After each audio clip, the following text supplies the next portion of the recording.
Ang bigas nagbabagyang bumaba. Humihirit naman ng taas presyo ang mga panadero at manufacturer ng sardinas. Para sa detalye magbabalita si Carrie Cater live mula sa Mandaluyong. Carrie, simulan natin sa sardinas. Magkano ba ang presyo ngayon at magkano naman yung gustong ipataw ng mga manufacturer ng sardinas?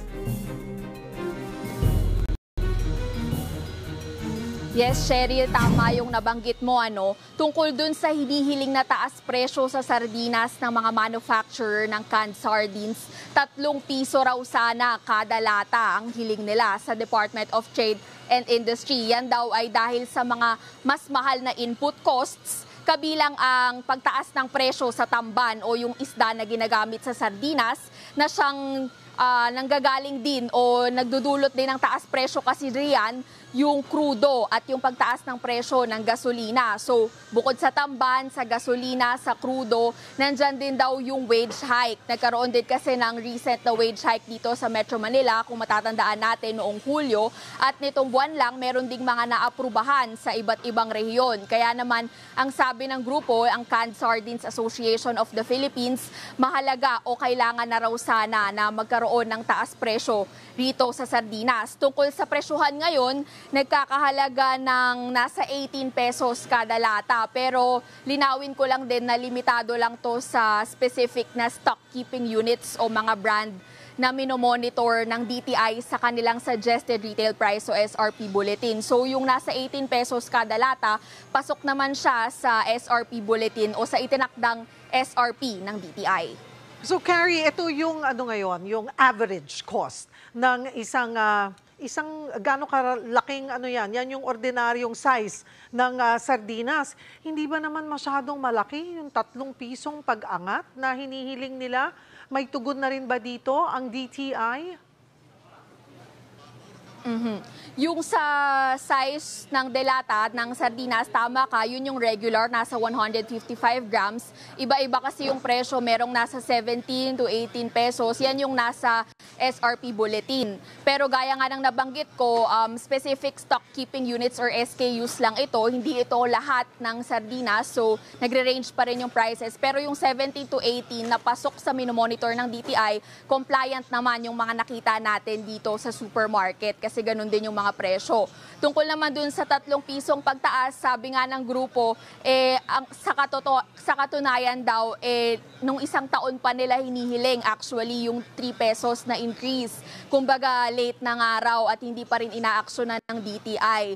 Kasi dahil nga rin sa nabanggit ko, nagtaas ng presyo ng crudo, gasolina, tamban, at yung tin can din, yung ginagamit nila para sa packaging ng sardinas, gayon din yung wage hike na kailangan nga rin syempre tugunan ng mga manufacturer. Sa ngayon, hiningi pa rin natin yung pahayag ng DTI tungkol dyan, pero wala pa tayong nakuhang komento. Cheryl. Okay, Carrie, puntahan naman natin yung sa tinapay. Anong klase yung magmamahal at ano din ang kanilang dahilan naman?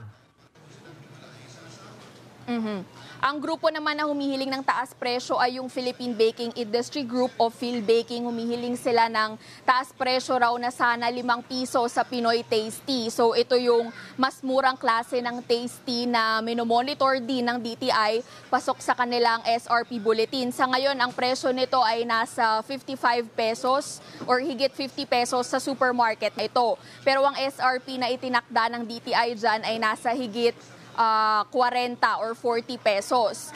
Pasok naman daw kahit papano itong presyo ngayon sa supermarket, compliant naman. At tungkol dun sa hiling nila na 5 peso increase na posibleng maging kalbaryo pa sa mga mamimili, ay hindi pa naman natin alam din sa ngayon kung ano ang tugon ng DTI dahil nga hindi pa rin tayo nila binibigyan ng sagot tungkol dun sa mga request na ito ng mga manufacturer. Pero nauna ring sinabi ng DTI na ayun nga, patuloy raw ang kanilang pag-aaral sa mga request na ito. Cheryl? Ano ang reaksyon ng mga mamimili? May nakausap ka ba dyan? At ano ang kanilang reaksyon dito nga sa posibleng pagtaas ng 3 piso or maybe less, depende yan sa desisyon ng DTI. Yung pagtaas ng presyo sa sardinas at ng tinapay natin, ng Pinoy Tasty. Kanina may mga nakausap na rin tayong iba't ibang mamimili at medyo pare-pareho yung kanilang sinasabi na kung sakali ay mahihirapan sila, lalo na yung Pinoy Tasty at sardinas pa naman yung mga pinakamura sana na nabibili o yung mga kumbaga pangmasa. Pero banggitin ko na rin pala, Cheryl, na konektado o tungkol hinggil din dito sa pagtaas. Kung sakali mang magtaas nga ang Pinoy Tasty, may sinabi rin pala ang Asosasyon ng Panaderong Pilipino, yung sa mga community baker, na baka sumunod din daw sila. Lalo na kung magmamahal din ang raw materials ngayong paparating na holidays. Dahil sa Burr months daw kasi talaga historically tumataas yung raw materials nila or yung mga sangkap na ginagamit. So isa pang babantayan natin yan, yung mga tasty sa mga bakery at ganyan. At ayun nga, gaya rin ng nabanggit ko, syempre malaking hirap din ito sa mga mamimili.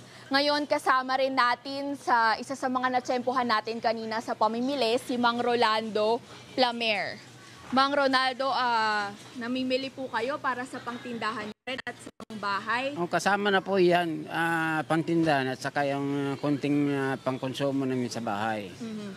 Nabanggit ko po kanina, narinig nyo rin po na posibleng ang magtaas yung presyo ng sardinas, yung nakadelata at saka yung Pinoy Tasty po. Ano pong masasabi nyo tungkol dito?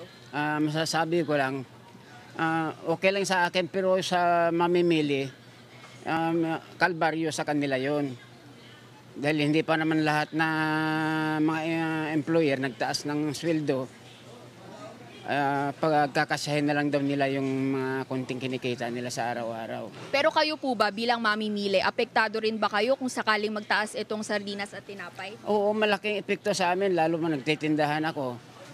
Malaking ano sa akin yan, challenge sa akin yan. Ang gagawin ko lang siguro, magbababa ako ng konting presyo na kunyari dati kumikita akong 2 piso.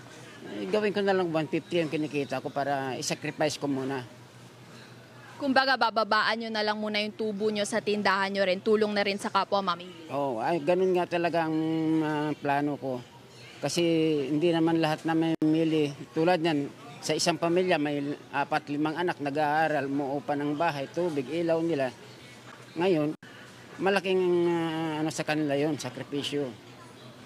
Okay, salamat po Mang Rolando. At ayan nga, narinig natin gaya ng sinabi ni Mang Rolando, sa kanya magdidiskarte na lang siya sa kanyang tindahan na kahit papano ay hindi raw niya lalakihan yung tubo niya para hindi na rin gaanong maging mas mahal sa mga mamimili yung mga ititinda niyang sardinas at tinapay kung sakali. At sa mga iba naman nating nakausap kanina, kanya-kanyang diskarte rin sila kung sakali raw baka magbawas na lang ng budget o pipilitin na lang magkasya kung ano man ang kayang bilhin sa current budget nila. Balik sa'yo, Cheryl.